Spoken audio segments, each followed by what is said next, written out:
What initially brought you in to work with us? I'm really fortunate in that I didn't have an acute injury when I started working with you all. I was pursuing a really aggressive New York City Marathon goal in 2024, and I knew I was going to be committing a lot of time. And I was like, if I'm going to commit all this time and all this running and all this strength and a coach, there's another layer missing in the physical therapy aspect. And I remember finding you all on Instagram because you do screening and all this running content and whatever. And there were some tips from you about cadence in particular, and how overstriding impacted running economy, et cetera, et cetera. And I was like, oh, these guys seem pretty knowledgeable. They seem really specific to runners. And I remember reaching out and having a really good conversation with you about what my goals were and how you all could support those, even though I wasn't already injured. And did you end up going to our website? What did you see on our website that made you say, like, yeah, these guys know what they're doing? So specifically for me as a runner was your gait analysis. And so that's how I initially came in working with you all, was to get a better understanding of my mechanics and how that was impacting my running style, right? And it was really apparent early on that there was a lot of opportunity for growth of work there, which was like daunting at first, because never wants to really be told that they're not great at the thing that they're spending a lot of time on. But it was also like, hey, there's a lot of stuff to work on, and that gives us a lot of opportunity to improve really quickly. I think a lot of people don't realize there's no silver bullet, but in a lot of ways, those first few sessions really were silver bullety, because they were some of the most tangible improvements in terms of progress, in terms of time. Was there anything that you were afraid of when you were coming to work with us?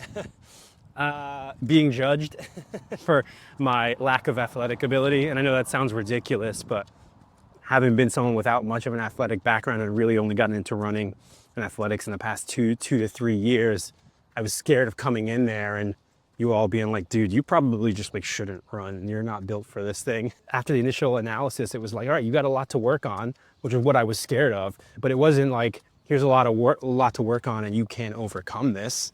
It's like, hey, this is just a lot of opportunity to get better if we progressively and consistently keep doing this work. Why did you get into running in the first place? It's about 2 years ago. My fitness journey really started about 5 years ago now, right in the height of COVID. And I was working as hard as I ever had. And I'd recently gotten engaged to my now wife and realized that here in my mid 30s, I'd never really done a lot of things for myself. And I wasn't much deeper than the surface level of work. But I also understood that I needed to take better care of myself, that if I wanted to be alive long enough for my children, but also be able to engage with them in a meaningful way versus dad's just sitting on the couch because he's overweight and out of shape, I needed to start doing something. And so like most people in COVID, I got a Peloton. So I progressively started to challenge myself. And then I saw this duathlon race in Prospect Park. And I was like, yeah, I want to do that. This is a cool challenge. So I signed up for it and I came home and I told my wife, and I was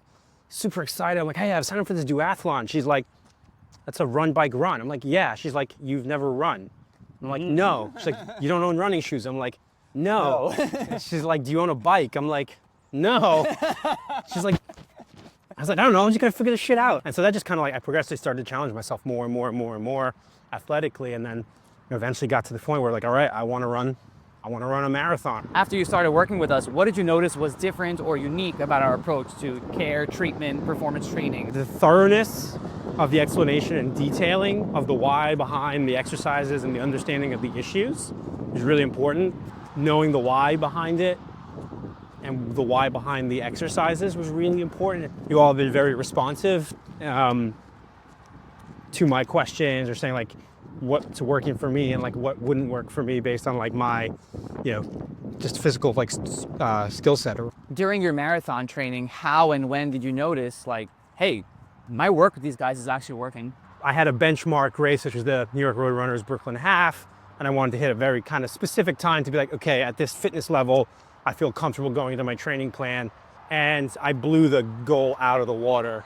And a lot of that was based off of the gait work and biomechanical work that we had done, particularly around my cadence. So I had a particularly long stride. I was overstriding. And so once I was able to increase that cadence up to about the 170s, I could feel the biomechanical change, and I was getting way more output for way less or the same effort in most instances. Had I not done that work, I don't know if my body would have been primed for the volume Right. it was about to take on. What does life look like now since you've been working with us? Knowing that I have partners that can help me achieve my goals, it really makes it truly feel like I have limitless like potential now, obviously, right? Maybe my genetics get in the way at some point in my age, that gets in the way, but you know, these lofty goals like running a Boston qualifier or something all seem like really possible, whereas 4 or 5 years ago, those weren't even thoughts that could like enter my brain. It's like, no way you can do that. And now it's like, hell yeah, you can do that. You know, just got to check all those boxes along the way. What would you tell a runner who's looking to optimize their performance to look for when selecting a provider? Finding someone who's got some specificity around running is really important. I think a lot of physical therapists don't truly understand the demands of the runner, particularly when it comes to runners who are injured and want to keep running.